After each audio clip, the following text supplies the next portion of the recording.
Student, मैं हूं कमर azo input से। आज का हमारा टॉपिक है एस्केप वेलोसिटी। आज हम पढ़ेंगे कि एस्केप वेलोसिटी क्या होती है और इसका ग्रेविटेशनल इफेक्ट क्या होता है। आपने देखा होगा कि कोई भी ऑब्जेक्ट है, जब उसको अर्थ की सरफेस से ऊपर फेंका जाता है तो ग्रेविटेशनल फोर्स की वजह से क्या करता है, नीचे आ जाता है। ये जो ग्रेविटेशनल फोर्स है हमारे पास, इसको हम एफ जी कहते हैं, इक्वल होती है G N over are square की। m1 mass of earth, m2 mass of object और r स्केयर उस ऑब्जेक्ट का और उस अर्थ का जो है वो डिस्टेंस होता है। अब जैसे जैसे ये ऑब्जेक्ट ऊपर जाता जाएगा तो ये जो ग्रेविटेशनल फोर्स है ये कम होती जाएगी। क्यों? क्योंकि जो ग्रेविटेशनल फोर्स का रिलेशन बन रहा है डिस्टेंस के साथ वो इन्वर्सली प्रोपोर्शनल है कि जितना आप इन दोनों का डिफरेंस बढ़ाते जाएंगे उतना जो ग्रेविटेशनल फोर्स है वो कम होती जाएगी। अब अगर हम चाहते हैं कि हम इस ग्रेविटेशनल फील्ड की से बाहर चले जाएं, तो ऐसे पॉइंट पे चले जाएं कि इस ऑब्जेक्ट को इतनी दूर फेंके कि इस पे जो ग्रेविटेशनल फोर्स है वो ज़ीरो हो जाए, तो हम क्या करेंगे कि जो आर स्केयर है इसको इन्फिनिटी कर देंगे कि ऐसा पॉइंट जहाँ पर जो ग्रेविटेशनल फोर्स है वो ज़ीरो हो। तो अगर हम यहाँ पे इन्फिनिटी पुट करेंगे G1m2 ओवर इन्फिनिटी, तो किसी भी वैल्यू को जब आप इन्फिनिटी से डिवाइड करते हैं तो आपके पास जो वैल्यू होती है वो ज़ीरो होती है। अगर हम आर डिस्टेंस इस ऑब्जेक्ट का और इस अर्थ का जो डिस्टेंस है वो इन्फिनिटी कर दें तो हमारे पास जो ग्रेविटेशनल फोर्स है वो ज़ीरो हो जाएगी। लेकिन अगर हम ग्रेविटेशनल फील्ड से बाहर जाना चाहते हैं या किसी स्पेस रॉकेट को या किसी भी मिसाइल को हम इस ग्रेविटेशनल फील्ड से बाहर भेजना चाहते हैं, तो क्या हमें इन्फिनिटी ट्रैवल करना पड़ेगा? बिल्कुल भी नहीं। बल्कि जब हम प्रैक्टिकल लाइफ में इन्फिनिटी की एग्जांपल लेते हैं तो इन्फिनिटी का मतलब यह है कि हम ऐसा पॉइंट लेंगे जहां पर जो ग्रेविटेशनल फोर्स है वो नियरली इक्वल हो ज़ीरो के। मींस के आप इस ग्रेविटेशनल फील्ड से इतना दूर चले जाएं कि जहां पर जो ग्रेविटेशनल फोर्स है वो बहुत कम हो जाए। अब इस पॉइंट से लेकर अर्थ के सेंटर तक अगर फासला डी हो या डिस्टेंस डी हो तो हम इसको 4 गुना कर दें, या यूँ कहेंगे अगर हम 4D कर दें डिस्टेंस को, तो हमारे पास जो ग्रेविटेशनल फोर्स है वो नियरली हो जाती है ज़ीरो के। मीन्स कि इस पॉइंट पर हमारा जो ग्रेविटेशनल फोर्स है वो टोटल जो है वो नियरली इक्वल होगा ज़ीरो के। तो अगर हम किसी भी ऑब्जेक्ट को इस पॉइंट पर पहुंचा दें या उसका और अर्थ का जो डिस्टेंस है वो 4D कर दें तो हमारी जो ग्रेविटेशनल फोर्स है वो नियरली इक्वल हो जाएगी ज़ीरो के। अब न्यूटन ने यह कहा कि अगर आप किसी भी ऑब्जेक्ट को बजाय हॉरिजॉन्टल वर्टिकल फेंकने के, एक पॉइंट है यहाँ से आप इसको वर्टिकल फेंकने के बजाय हॉरिजॉन्टली फेंकें तो क्या करेगा, कुछ पॉइंट दूर जाके गिर जाएगा। इसी तरह अगर आप उसकी स्पीड और ज़्यादा करेंगे तो वो कुछ थोड़ा दूर जाके गिर जाएगा। इसी तरह अगर आप इसकी जो स्पीड है या इसकी जो वेलोसिटी है वो 7.9 किलोमीटर कर दें पर सेकेंड, तो ये क्या करेगा, बजाय गिरने के ज़मीन के ऑर्बिट में मूव करना शुरू कर देगा, सर्कुलर ऑर्बिट में।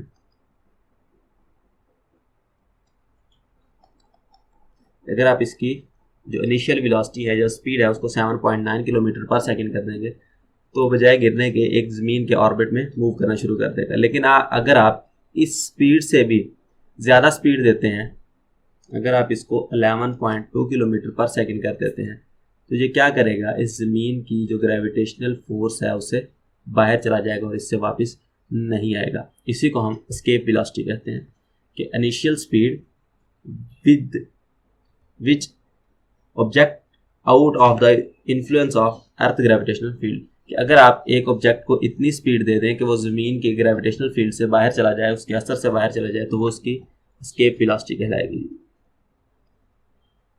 एस्केप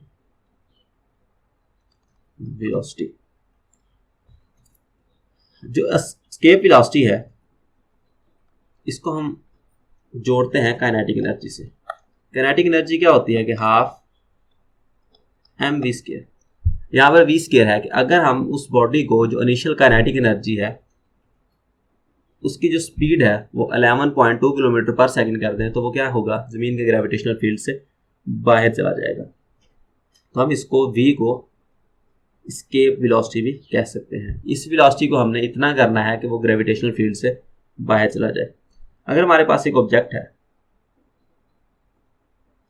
जो कि ज़मीन की सरफेस पे पड़ा हुआ है, इसका जो एब्सोल्यूट पोटेंशियल एनर्जी होगी, जिसको हम एब्सोल्यूट ग्रेविटेशनल पोटेंशियल एनर्जी कहेंगे, वो इक्वल होगी minus G M M over R square के, ओवर आर के। जी यहाँ पर ग्रेविटेशनल फोर्स है, एम मैस ऑफ अर्थ, छोटा एम मैस ऑफ ऑब्जेक्ट, और आर है ज़मीन का रेडियस।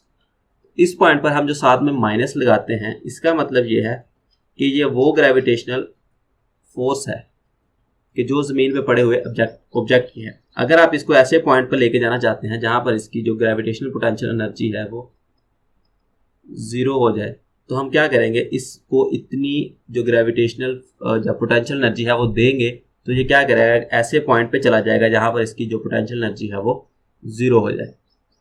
तो हम क्या करेंगे, इसको इनिशियली काइनेटिक एनर्जी देंगे। जैसे जैसे हम इसको काइनेटिक एनर्जी देंगे, इसकी ये ग्रेविटेशनल पोटेंशियल एनर्जी बढ़ती जाएगी और एक पॉइंट ऐसा आएगा जहाँ पर इसकी ग्रेविटेशनल पोटेंशियल एनर्जी ज़ीरो हो जाएगी, या आप ये कहेंगे कि इस पॉइंट पर जो ग्रेविटेशनल फोर्स है वो ज़ीरो हो जाएगी। तो हम ये कहेंगे कि जितनी हम इसको काइनेटिक एनर्जी देंगे वो इंक्रीज करेगी इसके ग्रेविटेशनल पोटेंशियल एनर्जी को, या इसके ग्रेविटेशनल पोटेंशियल जो एनर्जी है उसमें डिफरेंस पैदा कर देगी। फॉर एग्जांपल, अगर इसको हम हाफ एम वी स्क्वायर, या इसको एस्केप वेलोसिटी कह लें, इसको इतनी एनर्जी दे दें, तो इसमें जो कितना डिफरेंस आएगा कि इसकी हाईएस्ट पोटेंशियल एनर्जी है वो ज़ीरो हो जाएगी।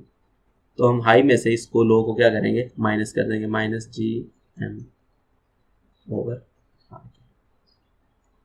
ये माइनस माइनस प्लस हो जाएगा, इससे हमसे ये एम कैंसिल आउट हो जाएगा। तो हमारे पास जो वैल्यूज़ आएंगी, टू इधर मल्टीप्लाई हो रहा है, डिवाइड हो रहा है तो जाके मल्टीप्लाई होगा। तो V square is equal to 2gm over R के आ जाएगा। हमें जस्ट v की वैल्यू चाहिए, तो हम यहाँ पर स्क्वायर रूट ले लेंगे। तो हमारे पास v की जो वैल्यू आएगी वो आएगी 2gm ओवर आर के।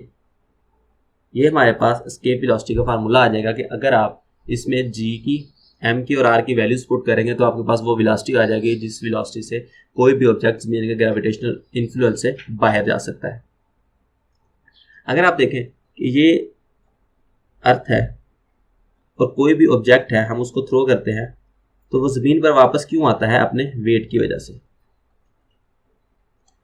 उसका जो वेट है उसकी वजह से वो वापस ज़मीन पर आ जाता है। तो हम ये कहते हैं कि जो ग्रेविटेशनल फोर्स होती है वो इक्वल होती है वेट के। जबकि हमारे पास ग्रेविटेशनल फोर्स का जो फार्मूला होता है वो होता है G M M over R square की, और वेट हमारे पास होता है एम जी। अगर m से m कैंसिल आउट कर दें और इस आर स्क्वायर को इधर जाकर मल्टीप्लाई कर दें तो हमारे पास gm आएगा जी आर स्क्वायर के। लेकिन अभी हमने जो एस्केप वेलोसिटी का फार्मूला निकाला था वो कुछ इस तरह से था कि b escape is equal to under root 2gm over R. इसको हम आर स्क्वायर भी लिख सकते हैं क्योंकि यह ज़मीन का रेडियस है। तो इस gm की जगह पर अगर हम ये वाली वैल्यूज पुट कर दें तो हमारे पास एस्केप वेलोसिटी का जो फार्मूला है कुछ इस तरह से हो जाएगा, 2g r square over R. एक आर से एक आर कैंसिल हो गया, तो हमारे पास जो एस्केप वेलोसिटी का लास्ट जो फार्मूला बनेगा वो 2g r होगा। अब g यहाँ पर हमारे पास ग्रेविटेशनल फोर्स है जो कि 9.8 मीटर पर सेकंड होती है, और r हमारे पास ज़मीन का रेडियस है जिसकी वैल्यू हमारे पास 6.4 क्रॉस 10⁻6 होती है। अगर हम ये दोनों वैल्यूज़ यहाँ पे पुट करेंगे तो हमारे पास जो एस्केप वेलोसिटी है उसकी वैल्यू आ जाएगी जो कि होगी 11.2 किलोमीटर पर सेकंड के। तो ये वो वेलोसिटी है जो आप किसी भी ऑब्जेक्ट को इनिशियल पॉइंट पे दे देंगे तो वो उसकी ज़मीन की जो ग्रेविटेशनल फील्ड है उससे बाहर चला जाएगा, और इस वेलोसिटी को हम उस ऑब्जेक्ट की एस्केप वेलोसिटी कहेंगे। लेकिन एस्केप वेलोसिटी जो है वो हर पॉइंट पर एक जैसी भी नहीं रहती, उसके कुछ फैक्टर्स भी हैं।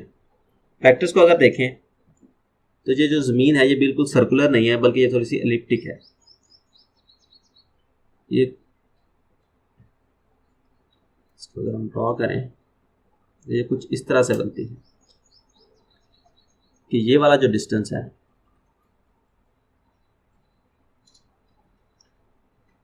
ये हमारे पास इक्वेटर है और ये हमारे पास पोल है।